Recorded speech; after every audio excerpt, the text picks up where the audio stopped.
Alrighty, going live on YouTube as well as TikTok. Gonna wait a few moments here before we have the rest of the people from our Discord join.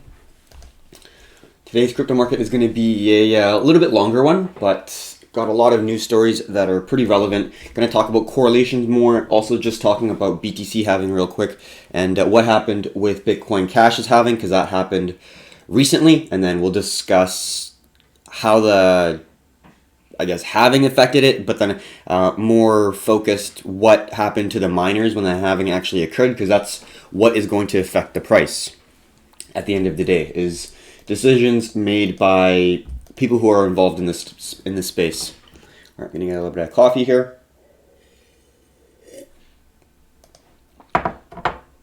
And I think we're gonna get started.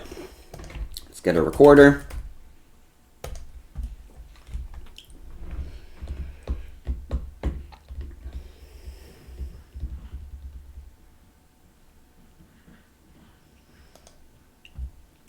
Alrighty.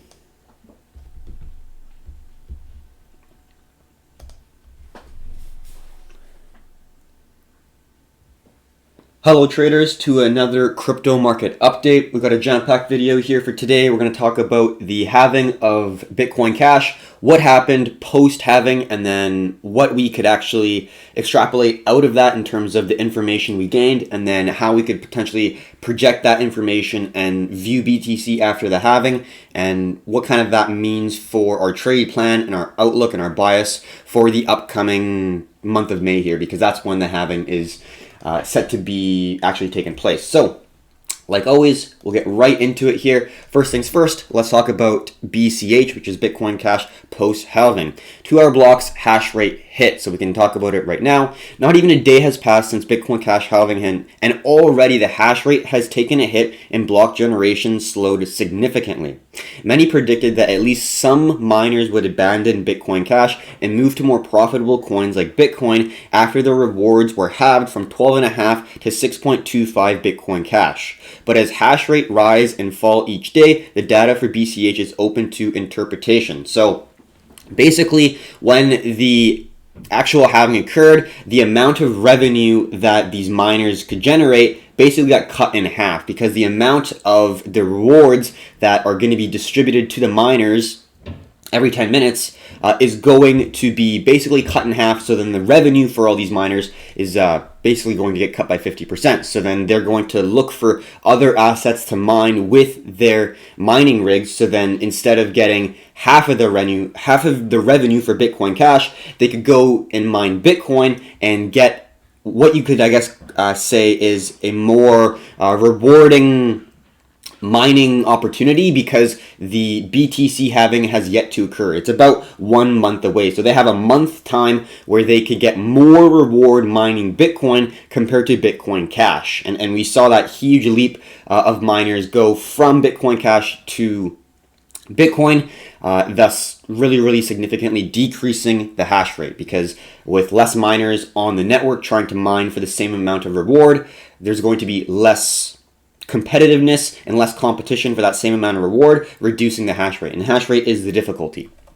So we can see right here, fork.lol shows a 60% fall in BCH hash rate. That's crazy. We were talking about Bitcoin's 16% drop, thinking that was a lot. And BCH was a 60%. That's a huge decrease.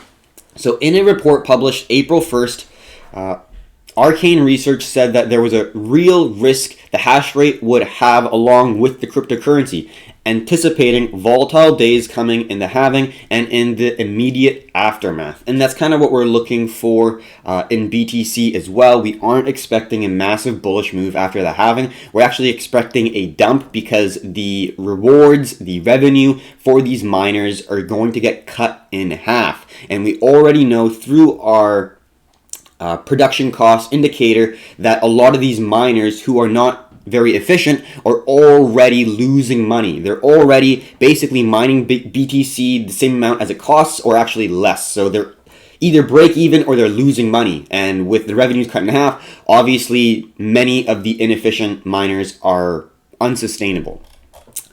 And then there's some information about the actual block taking 2 hours to generate. It usually takes 10 minutes.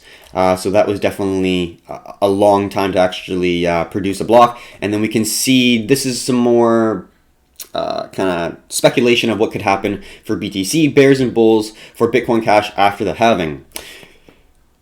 Though some are merely focused on the price, many are concerned about what exactly will happen to the hash rate. While some BTC miners may abandon the coin to get a better profit mining on BTC, Bitcoin Cash miners have proven in the past that they're willing to lose major capital to keep the price up, as they did in the hash war of 2018. A blockchain lawyer on Reddit summed it up as, "The only thing keeping BCH afloat right now is crypto socialism and irrational miners."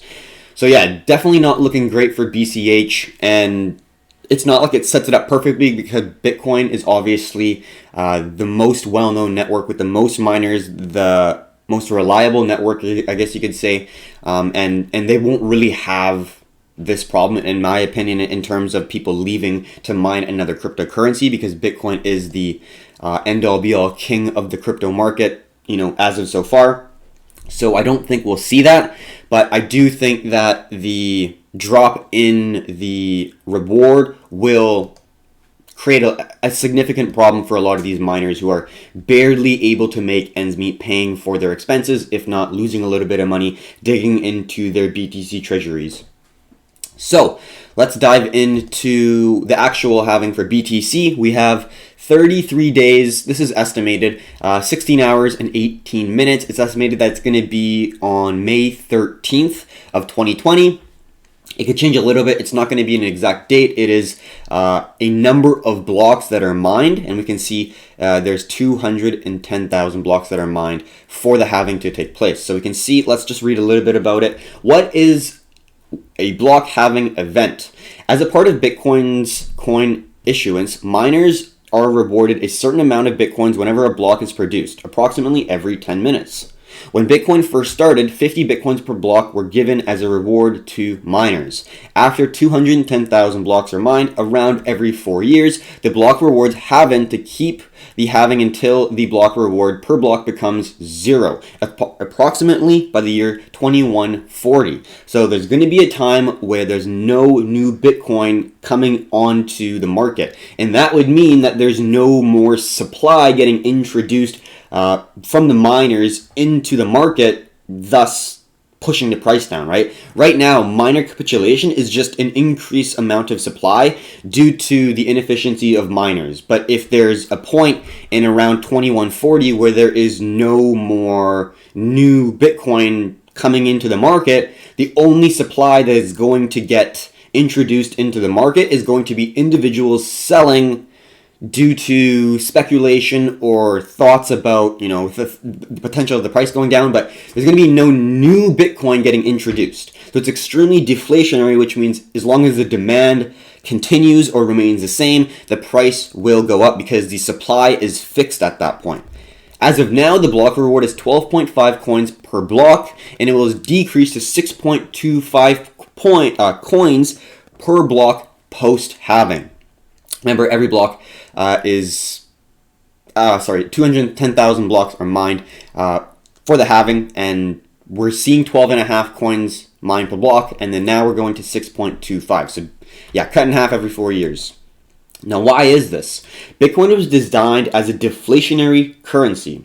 Like gold, the premise is that over time, the issuance of Bitcoins will decrease and thus become scarcer over time. As Bitcoins become scarcer, and if demand for them increases over time, Bitcoin can be used as a hedge against inflation, as the price, guided by the equilibrium, it's bound to increase. So yeah, I completely agree. It is a hedge against inflation for sure.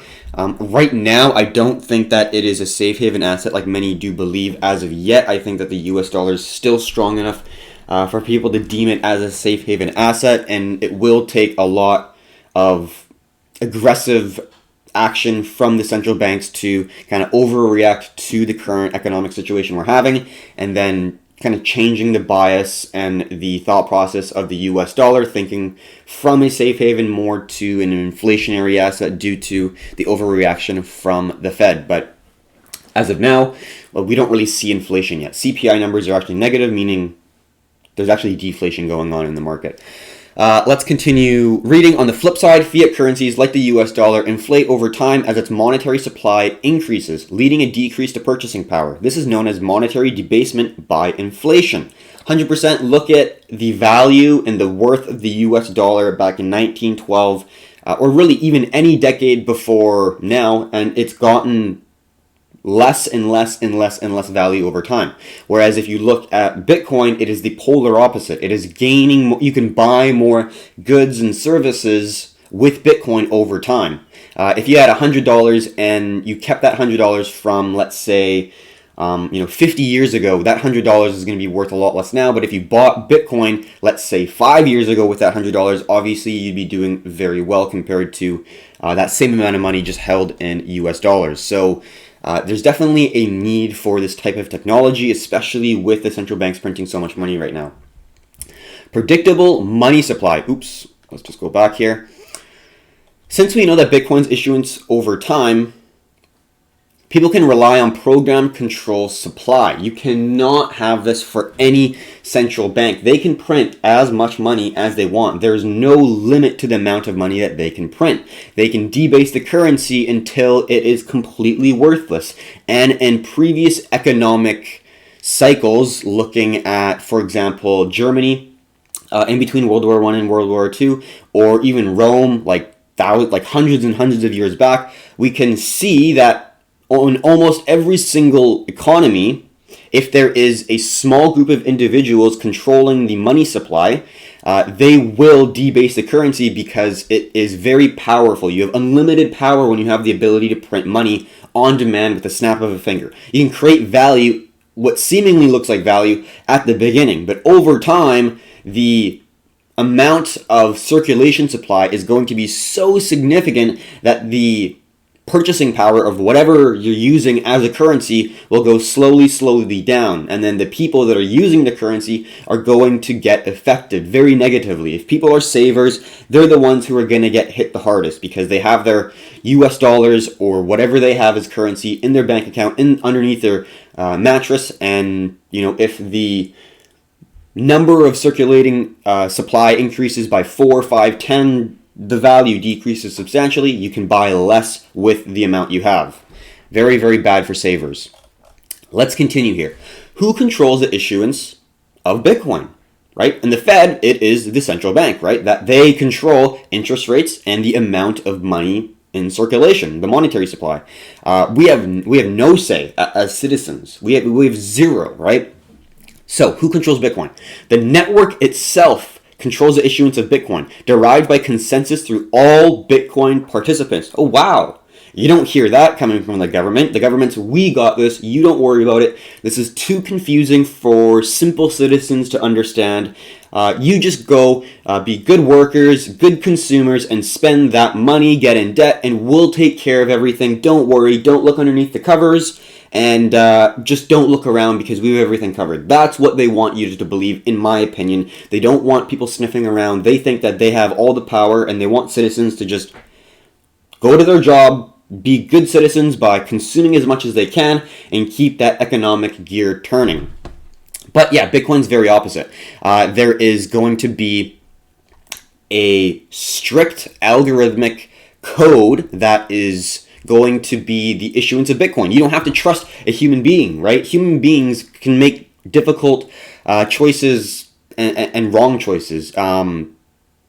Like looking at the overreaction from QE, it worked really well last time, so they're just going to try some new stuff with more QE now, right? They're just trying stuff. It's not like QE is proven to have worked over centuries. They think, oh wow, 2008 QE worked. It must work in any circumstance ever. So then if there's any recession that's ever going to take place on United States soil, they will just print money and either bail in or bail out, right? Whatever the case may be, but they're printing money and giving it to either individuals or large corporations that are too big to fail. But they're doing both right now, and they'll just continue to do it, print more and more and more and more money until it is completely worthless, and they're going to have to find some sort of new monetary system to take over the current US dollar. And it takes a long time, right? It doesn't take months or years. It takes years and years and years, but this is a slow, long time coming, right? And we can see the algorithm that Bitcoin is following and abide by, and this cannot change. There's no person that says, there's a recession, the Bitcoin's going down, we need to change this in order to prevent Bitcoin's bear market. Like, there's no such thing as that. There's going to be pain, there's going to be suffering, and a minor capitulation. There's going to be mining businesses that are going to go bankrupt, that are going to go out of business, people are going to suffer, and it sucks. But that is the cycle. If you don't have enough efficiency in your mining business, when there is a mining squeeze, you're going to get bankrupt. You're going to go out of business, and that sucks. But that's life. That's free markets. If you're not efficient, you got to get out. And this is, in my opinion, the most free market, the cryptocurrency market. It's unbelievable. So we can see the last quote here: any change to these parameters requires all Bitcoin participants to agree by consensus to approve the change. No governments do that. Did you have a say? Yeah, I think we will, quadruple the balance sheet, just, to save ourselves from a recession. There was no consensus. It was a small group of individuals who decided that it was a good idea through their theories. And now they're talking about modern monetary theory that basically states that they can print as much money as they can as long as it's within their own currency. It's a little bit more confusing than that, but basically if they're purchasing their own debts, the circle can just keep on going. Look at Japan. They've been doing it for years, and they're still holding on. So why can't the government of the United States do it? And they definitely will. And then we can see a chart here.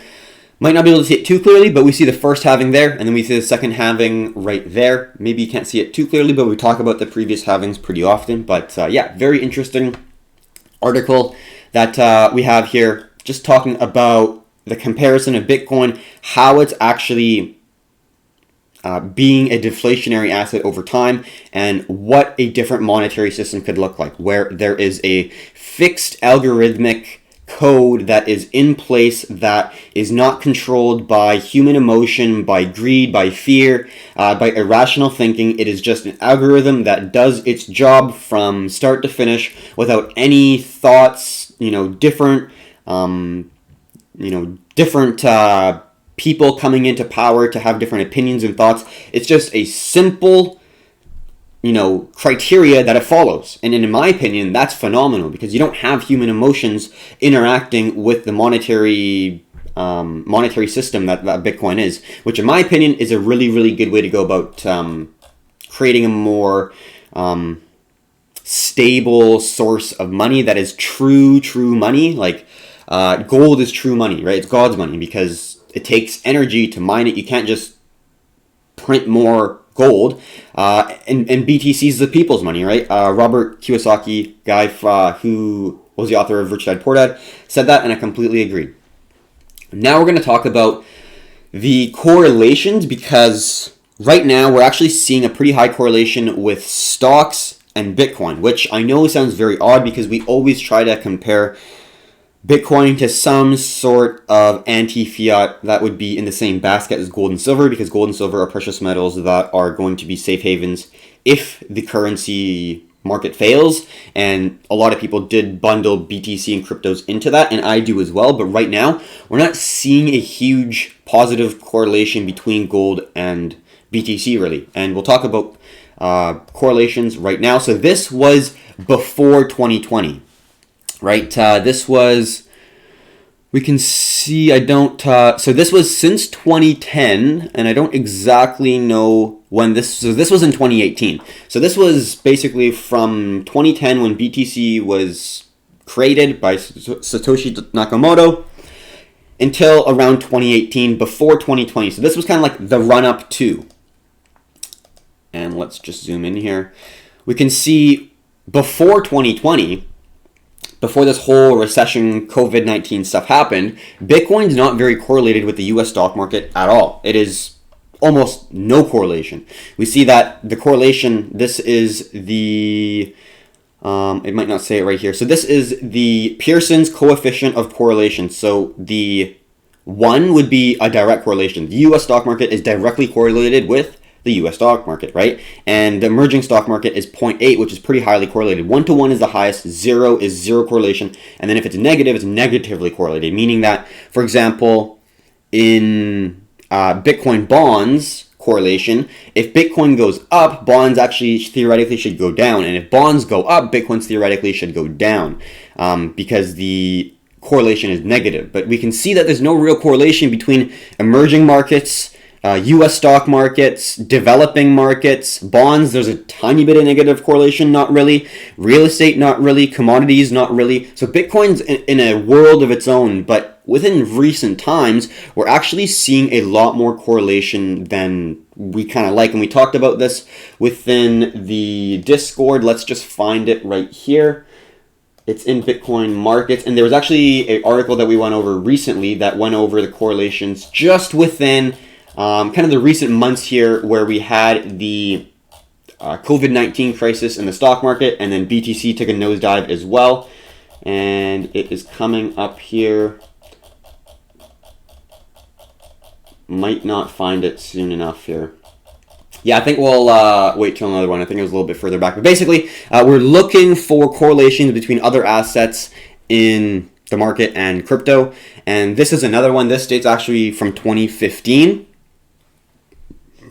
And I'm actually looking for something that is able to give me more data, because right now it gives me a lot of information for the different assets that you can look at. You can look at some currency pairs, AUD, Euro, GBP, USD, JPY, and then you can also see there's gold and silver, copper, crude oil, S&P, and it'd be even FTSE. So this is London, Nikkei, which is Japan stock market. This is the London DAX. I don't exactly know, but yeah, there's a lot of commodities and indexes there, which is great, but this only dates back to 2015. So I'd really like to have a updated version of this, because this would be extremely handy, having 50-day, 30-day, 60-day, 90-day, 120-day correlations. If you just hover over it, it'll give you that exact coefficient, or Pearson's coefficient of correlation there, which in my opinion is really, really handy. So I'll let everyone know if I do find a resource that allows us to find more recent data. This is from 2015, so it's basically irrelevant at this point, but yeah, we'll see if I can find it. This is the best correlation for 2020 Q1 I can find. This is actually from Binance Research, so very valid. Binance is the largest trading exchange for cryptocurrencies by trading volume. I use it. Great exchange all around. So this is the correlation between the daily business returns of BTC, CMC 200s, and traditional financial assets in the first quarter of 2020.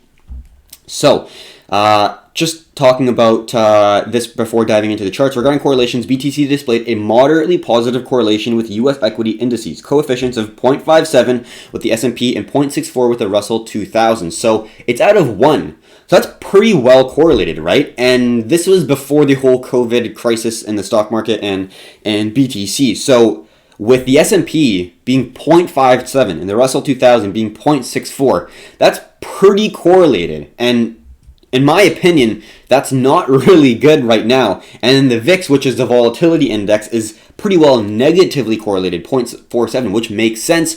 Gold is basically non-existent for correlation, 0.09, so we can't assume that there's a correlation with gold and BTC just yet. Silver, negatively correlated, which is actually kind of not a good thing, because silver is going to be a more speculative precious metal compared to gold. And crude oil, negatively correlated, and 20-year treasury bills is going to be negatively correlated as well. So as of right now, BTC is more correlated with the stock market, with equities, with those traditional financial assets compared to more safe haven type of assets like gold and silver. So definitely something to consider, because a lot of people are thinking, wow, gold and silver and Bitcoin are all going to boom because all fiat currencies are going to go down. And yes, in the major macro picture, I do think that is going to be true, but I don't think that it's going to happen in an instant all at once. it takes a long time for the psychology of an entire economy, an entire population to change, to suddenly agree as a whole entire community in consensus that we don't trust this currency and we don't have confidence in the value that it's holding. And at that point, I do think that we will start to see a push into crypto, because we've already seen failure of fiat currencies in recent times. Look at Venezuela, look at Zimbabwe. They have had failure of a currency, right? They had hyperinflation, meaning that the value of their currency is going down at unprecedented levels, staggering levels, where let's say you have $100 worth of value today, you might have like $50 or like $25 worth of value tomorrow. That's how fast it was hyperinflating. And at that point, you're wanting to get rid of the currency as fast as you can. So there's a pivot point where it goes from inflation to hyperinflation. And in my opinion, that point of the shift is when the velocity starts to bend substantially, because you can print a lot of currency, but if the velocity is going down, you're not going to get that substantial inflation. When you combine the increase in velocity with money printing, that is when you get the true hyperinflation, because there are two ingredients to inflation. It's not just the increase in supply of a currency. That is only one part of it. If the velocity of the currency is going down substantially, you won't really see the inflation too much. I think that's why we're not seeing too much inflation for more of the goods and services in the Western world, with QE here. Yes, you did get inflation in real estate markets and financial assets. They saw absolute boom, and that was inflation just in those financial assets, making the rich more wealthy. That's not their fault. They just own more assets, and with QE, that money goes into the financial markets and it boosts up the stock market. You gotta get some exposure in there. But in terms of the longer term time frame, yeah, I just don't see it sustainable. It really isn't. And that's the view I have. And yeah, I do think gold, silver, and crypto will go up. But in the short term, I think that there's going to be more deflation, and I just don't see a bull run happening just yet with Bitcoin. We'll get into the charts right now. I just wanted to kind of dive into more of the global macro stuff, because we do provide a global macro update for people to see as well. But in crypto, we don't talk about it as much, but I thought that it would be good to discuss the more long-term outlook that we have on crypto. Yes, we are super bullish on the whole blockchain space, but I don't think that it's going to be as quick as many people think. With the correlation with the stock market, with BTC's halving coming up, in the short term, I do think that there's going to be another bear market here. So that's going to be the blog posts for today. Let's now jump right into the charts here. All right, just making sure that we have everything still looking good for the recording. Awesome. All right, so let's zoom up to the 4 hour here and then just talk about the 1 hour, because we're just basically just commentating what's been going on, which is just a very, very slow consolidation, which is not a bad thing. And in my opinion, we see a nice little squeeze here, so let's get our snip. We're not going to do anything. We still have our long trade, and we're still long biased until we hit kind of closer to that $7,700 zone. So we broke this level of resistance. We got this little squeeze here. We pushed to the upside, and now we're really getting a similar type of situation where we're getting a squeeze. We see a series of lower highs, and we see a horizontal level of support. We did get a really big bounce at that zone right there, where our price dropped, but then it recovered very, very quickly. So that just shows me that there's a decent amount of buy pressure within the area. We did have an ascending zone, but that broke, but then it did recover. So in my opinion, it is setting up for the last little push to the upside. If it doesn't exactly hit 77, I'm fine, but I am expecting a higher high to be created, because we can see a high here, a higher high here, a higher high here. I think we can get that little squeeze out for the last little push, and that's kind of all I'm looking for. And then at that point, definitely wanting to be taking profits kind of around there. I was super, super patient, held this consolidation, held this move to the upside, held this consolidation, and I'm looking for that last move to the upside. Gonna get a little bit of coffee, and then we'll continue. But that's going to be my analysis for BTC. I could draw in some ascending zone connecting the high, higher high, and the higher high. So we could see that last higher high get connected with a little bit last of an aggressive push to the upside before slamming back down. But once I do close this long, at this point, I'm in the profits. I already have my stop loss at this zone, and it'll, go up to some degree. If it doesn't, I'm in a risk-free trade with exposure to the long side. Who doesn't love a risk-free trade? I love them, and that's what we're currently in. So my very, very short term, I guess, for this week and until we hit 7,700, I am a little bit more bullish on BTC. But in terms of May and next month's outlook, I'm pretty damn bearish. I've been bearish for a while, and I did take this counter trend trade because I flipped my bias because it broke and we got stuffed the first time. We got stuffed the second time because we shorted right here. We shorted, I believe right here. I don't exactly know. Maybe it was right here. But we shorted twice. We made good money on one of them, and then we lost a little bit of money. We reduced our risk, but we still ended up not putting that stop loss right to break even. So we lost a little bit of money on this pump here. But we made money on this one here. But regardless of that, we saw two rejections where we could not get that price to go lower. We got a strong move up here. We got a strong move up here. So we're like, okay, there's going to be buy pressure to some degree. And once we broke this horizontal level of resistance, we changed our bias. We flipped our bias and started to look longs. And it worked out favorably. We're in the money now, and we got our stop loss here. So we are guaranteed to not lose money. But what we're looking for is, when this long does end up being closed, let's say we end up making our last push up here. That's great. We took our profits. We're happy with it. But what we're looking for is a failure of this ascending zone. We got an anchor point 1, 2, 3, 4 touches, 5 touches, and now we're getting a 6th touch. Not perfect, but right there.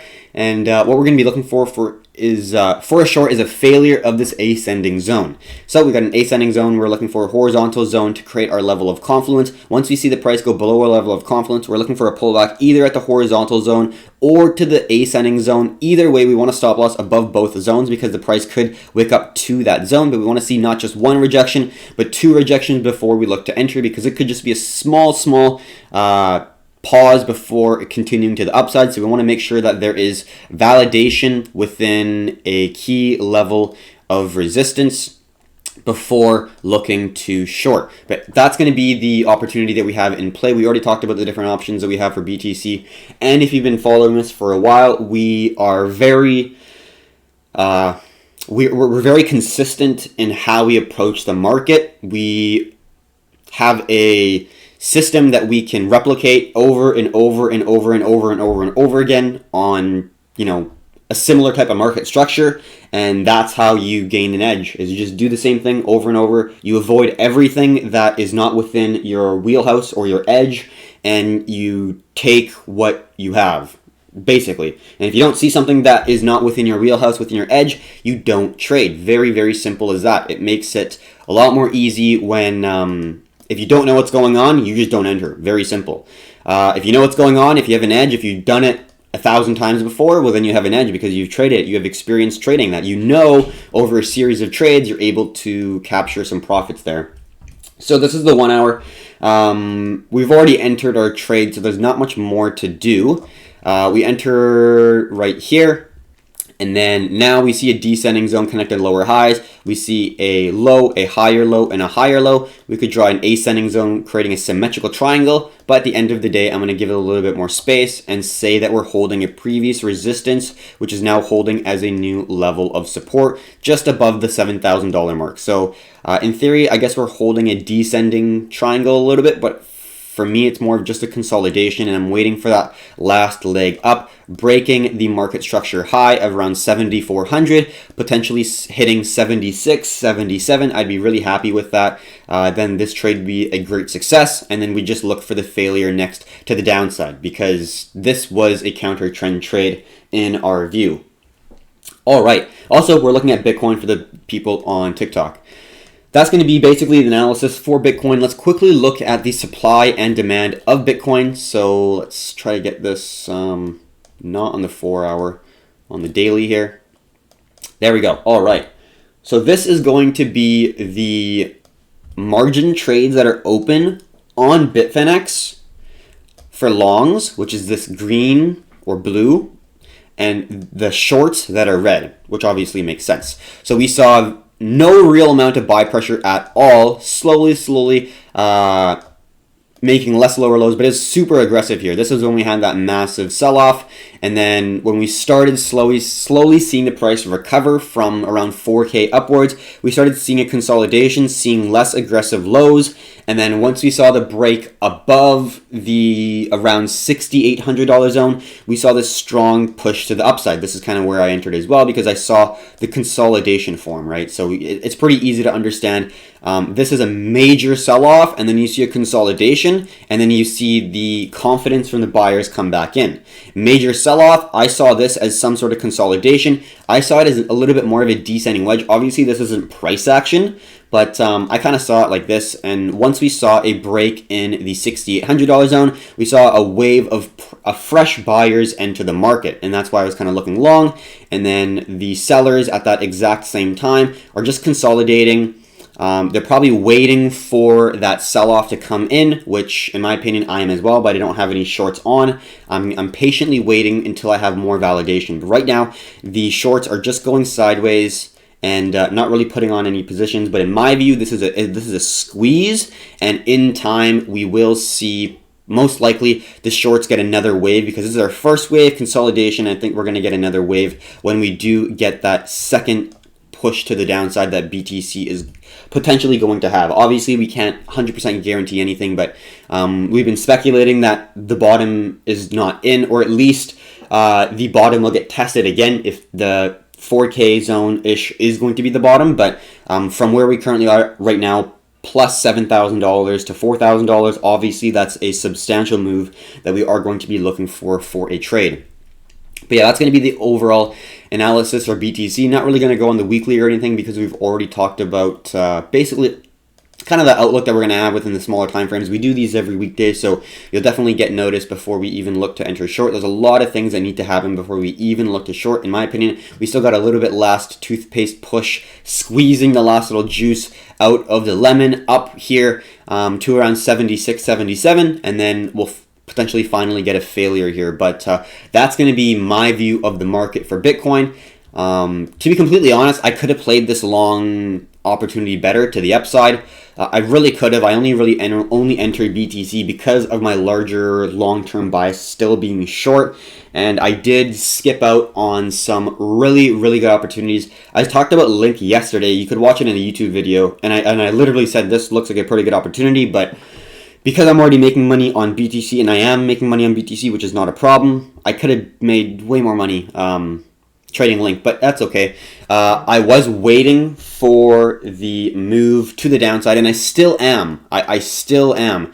And, you know, my bias that I'm more short kind of did inhibit me from trading Link. But that's okay. That is 100% okay. Because in these times of uncertainty, of high volatility, in my opinion, within the major market moves, there's going to be a lot of noise. And what do I mean by this? Well, in my opinion, there's going to be like major meat of the move moves that are going to be taking place. For example, like the huge 20-30% moves in Bitcoin and the S&P. Those are going to be the ones that we're going to be looking for, not these exhaustion pushes to the upside that are counter trend, contrarian trading. We're wanting to go with the trend. We're wanting to go and trade with the trend because the fundamentals are on our side. For the more global macro, we'll talk about that. For BTC, we have the correlation with the S&P being high, above 0.5, which is pretty substantial, in my opinion. And that's number one. Number two, the BTC halving will cause a lot of the supply to get introduced into the market once the BTC halving does end up going. I think May 14th is when the day is. After that, the amount of BTC miners' rewards will get cut in half, and they'll have to sell more BTC in order to basically pay for their expenses, really, because it's going to be a squeeze. It's going to be a squeeze. Look at the previous mining video that we talked about, that we did. I really explained my thoughts on it, how it could affect the price. But in short, I do think that the miners are going to get squeezed yet again. The inefficient miners are going to have to get extracted out of the mining network because they're too inefficient, and only the most efficient miners are going to get left behind and are going to be able to sustain the network. And that's what our speculation is. That's why we haven't been entering too long. Like, I should have entered this link theoretically, but hey, that is all right. Still made money on BTC, and we're going to be looking for that short opportunity. So let's now go into the alts here and discuss the different opportunities that we had here.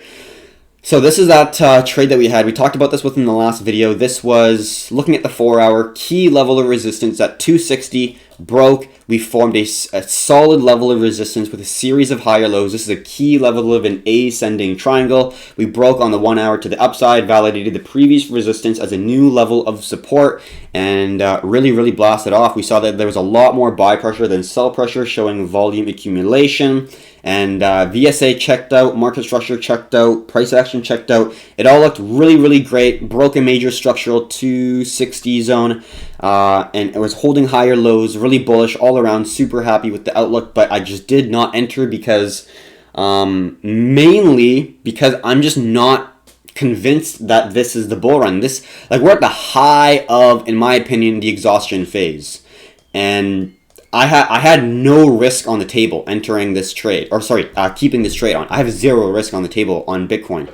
But if I entered Link, I would then have risk on the table. And yes, you are always having to put on risk if you're entering a trade, but with, in my opinion, a major short opportunity coming into fruition in this upcoming month, I'm going to wait for the massive dump to take place so I can just reap the rewards of being patient. I kind of look at it as a big short, like if you're in the big short, are you going to be looking for little scalps to the upside and then trying to time that short perfectly, or are you going to be patient, systematically wait for your perfect time to pull the trigger, and when all shit is breaking loose, you are profiting extremely well compared to everyone who didn't see that next dump coming? So I guess I'm a bit of a contrarian compared to a lot of the permabills in the market who think that the Bitcoin bottom has already taken place. I do not think that we're going to continue going up. I think that there's going to be another dump. I don't know if it's going to break 5K, 4K. I don't know if it's going to break that previous low. But from 7K to 5K or 4K, that's a huge move. And I'm very open to being patient for that move to occur. So that's mainly why I didn't want to trade Link. The trade plan I had was I just saw it move up, so waiting for the confirmation pullback wouldn't be a bad idea.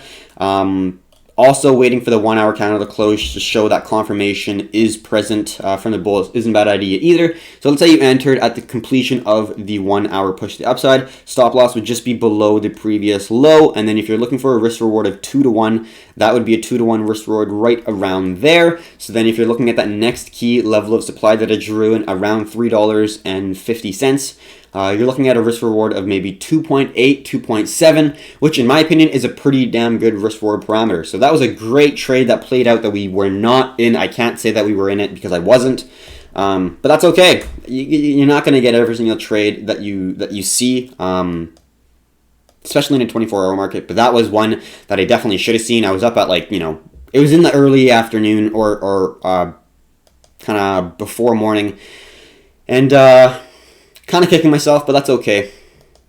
Ethereum is the next one. Ethereum didn't get that much movement since the last time we spoke, so I'm not really going to talk about it too much. We see an ascending zone that's holding, and there's not much more to talk about.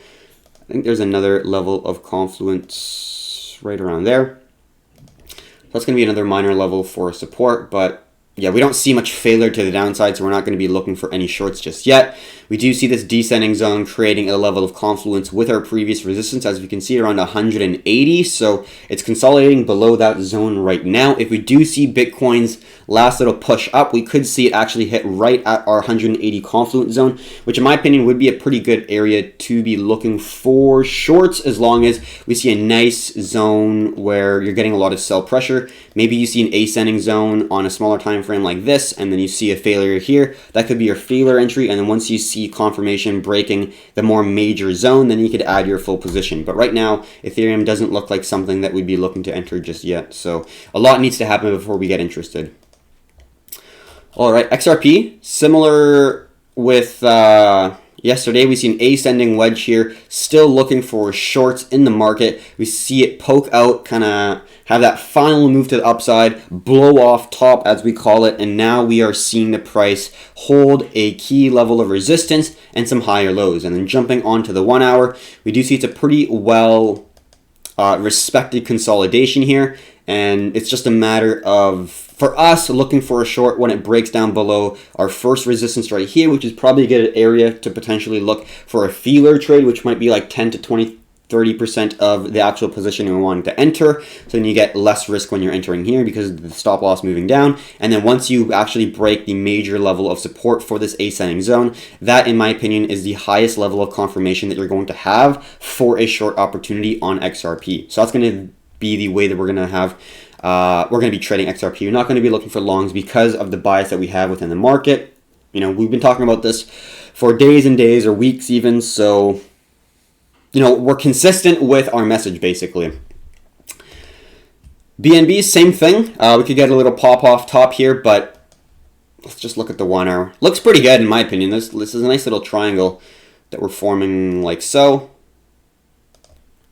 Let's make it a little bit bigger. Let's make it red because it's a resistance. And then we got our nice little support zone like so. So we got a nice little squeeze here that could push the last little bit of the squeeze from the lemon up to $16 probably. And if we look in the smaller time frames, that actually wouldn't be a bad trade. But at the end of the day, like I said before, ascending zone, pullback, and then we're probably going to look to enter if it does break this zone, if it does position us into a good opportunity for a long. But right now, I wouldn't be surprised if we get a little squeeze to end off this exhaustion move to the top here. Wouldn't actually be a bad trade here, looking at the risk rewards. As long as you're well managing your risk, this is a pretty well respected chart pattern all around. Actually very well respected throughout the entire chart here. Let's just make that a little bit wider, and then we can put a projection on here, kind of like so, and then make that green. So this is currently what we have in the market, and let's just put a horizontal zone just like so. So once it breaks that zone, probably a high probability situation if we go like this, if we go like this, and if we go like this, maybe a little bit more room here.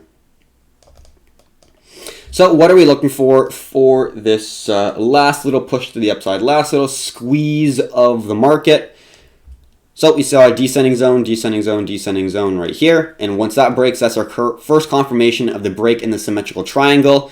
We see that triangle right here, very clearly identifiable. And what we're also looking for, is going to be a market structure shift. And previous high of the market structure, we can see rejection, rejection, rejection, rejection, rejection. So once we see that higher high come in my opinion, that's a pretty good opportunity that we're going to get an extension and a continuation to the upside after the consolidation. And what we're looking for is a previous market resistance right here to be held as a new level of support in confluence with our descending zone. So that, in my opinion, that 15.15 or 15.16 zone is going to be, so let's just write it, 15, that was a terrible 5, there we go, 15.16 USDT, right? That's going to be the zone that, in my opinion, you're going to get the highest probability to be looking for a long after you get a higher high, and then you get the higher low. This is a high, this is a low, not a high. That's a low,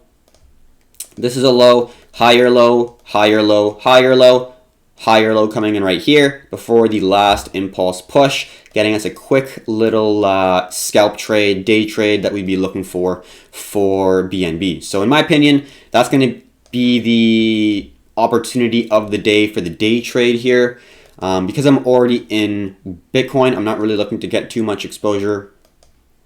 I don't want to FOMO because I missed Link. I psychologically, I know that I missed Link, and I know I'm a little bit upset about it because that would have been a great trade.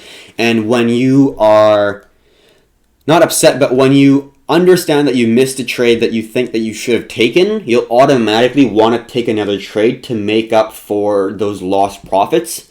And you have to understand that and basically be self-aware that you are not going to ever make up for a trade. Every trade is different, right? So you gotta bring a fresh perspective and a fresh mindset to each trade. You can't look back at the previous trade and say, shit, I missed Link. Okay, well, BNB kind of looks similar. I gotta get this on BNB because I missed Link. Every trade is brand new.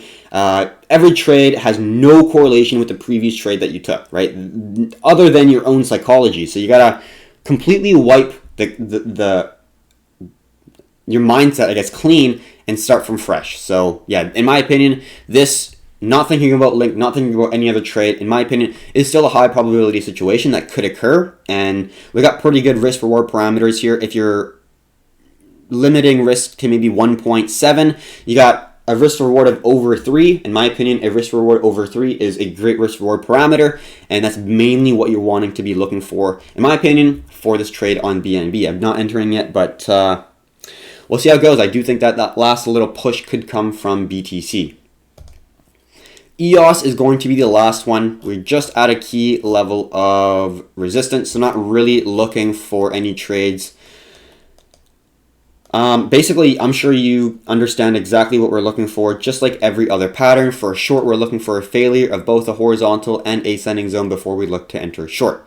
That's going to be the overall analysis for all our alts that we're going to be looking at. Hopefully you got something from it. BNB is kind of the only actionable item that we're going to have for today. No real other things that we're going to be looking for. So I'll keep the Performante team updated if I do enter here.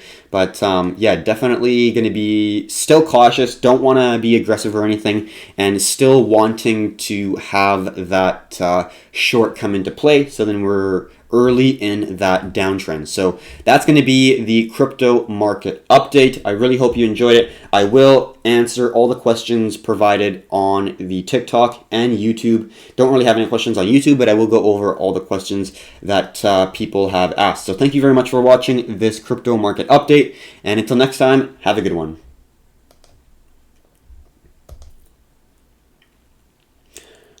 All right, that is the completion. Let's just save that on the videos here. Give me one moment. I'm going to go to Performante, videos, and there we go. All right. Crypto market, save. And let's just make sure it's saved. Give me one moment here, and then I will... Performante YouTube videos. Perfect. Okay, awesome. So, no questions on YouTube, so I'm just going to go ahead and look through the TikTok questions and see if there's any questions that I can go over. Not as many questions today, which is not necessarily a bad thing. Stanky leg, not really a question, more of a statement. Are there any blockchain ETFs? I know China made one. It's a good question, actually. Let's look. Pretty sure there is. Top 8 blockchain ETFs. Yep, there's a bunch of them. Total us. Okay. Some have less volume, some have more volume. BLOK is going to be the highest liquidity because it has the highest volume. So yeah, look at BLOK as a example. Do you offer signals? Yep. So official HOL man, whole man. What we have is a Discord, which provides free community for people who just want to talk about crypto, talk about trading, talk about financial markets and entrepreneurship, kind of all that stuff. Very interesting place to be. You got cryptocurrency, you got non-cryptocurrency, stocks, commodities, forex, entrepreneurialism, and then you got general. We got podcasts and just random blog posts and announcements and whatnot. And then we have like interesting stuff, just general discussion on COVID. You could type in any country you want in here and just put stat, and then you have USA, you could really do Colombia, and then you have all the stats here. So no matter what country you're from, you could put in your stats, or you could find out what the country stats are for your country, and that's pretty interesting. Also, you got news. This is where I get all the news for the cryptocurrency market update. This is Cointelegraph. You got CoinDesk, maybe. I think it's mainly Cointelegraph. But yeah, you got really good, valid cryptocurrency information there. Also, we do offer signal services. You got swing trading and day trading, which are going to be our signal services. So I always tell people what I'm entering in crypto, when I'm selling, what my trade plan is, why I'm entering, and basically going through from start to finish every single trade that I take in the crypto market. So yeah, if you're looking for signals, definitely be interested. Like I trade for a living, but at the end of the day, we're not trying to breed sheep. We're trying to breed profitable traders and traders who can think for themselves and create their own system and backtest their own. Like I've backtested my own system, obviously, hence why I have so much confidence and trust in it. But at the end of the day, each trader will have a different eye for the markets, and they need to have the ability to understand how they're trading and to get better. And that's basically how you get better as a trader, is just look back at previous trades. What did I do right? What did I do wrong? Let's refine, let's refine, let's refine, let's refine. And that's how you get better. So yeah, and we have videos, we have books, we have a ton of videos here. Let's just go into the videos because it has a password, so you can't really look at it. But we have like minor, which we have basically everything from like absolutely beginner, from like what is a trend line? How do you use Binance Exchange? How do you find horizontal levels of support and resistance? How do you use TradingView? Where do you even find TradingView? Like the most bare bones, simple explanation to more complicated stuff like minor capitulation cycles, understanding more complex trading methods like VSA, which is volume spread analysis, comparing the volume, historic volume, to the candlesticks and the price action and the movement, and then kind of creating a relationship between them. Looking at risk reward, win last, trade management, morning routines, how to get better, Bitcoin halving, what are feeler trades, understanding order book and time and sales, how to use Binance Mobile, looking at CME futures on BTC, how to properly trade our most favorite trade patterns, how to hedge, all about risk management, even on individual trades, as well as if you're managing a portfolio, you have drawdowns. Every single investor and trader has some sort of drawdown. It's basically impossible to never have a drawdown, even if it's small.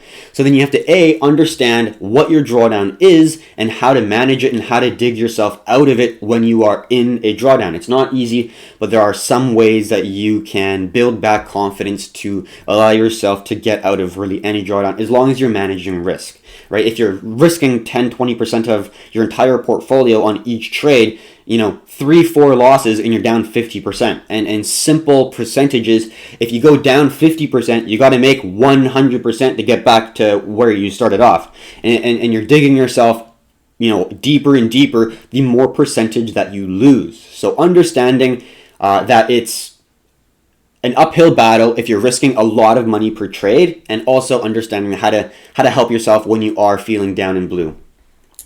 All that stuff. Yeah, a lot of stuff that we offer. What are we looking at? So this was our crypto market update. We do one every weekday. So we go over price action of BTC as well as a bunch of alts, and go over some important fundamental news, blog posts, or just some important topics that we think is relevant to the cryptocurrency space. Like today we talked about Bitcoin Cash's halving and what happened and what that kind of looked like for the overall market in terms of the miners, and what we could see for BTC from that, and what kind of information we can extrapolate. All right, is this hot dog or taco or sandwich? Not really sure what you mean, and that is the completion of the questions. We don't really see any other questions coming in from YouTube or TikTok, so that's basically going to be the end of the video. We really appreciate everyone for watching, and if you have any other questions, we will be creating another global macro update, so stay tuned for that. So thank you very much for watching, and until next time, have a good one, everyone.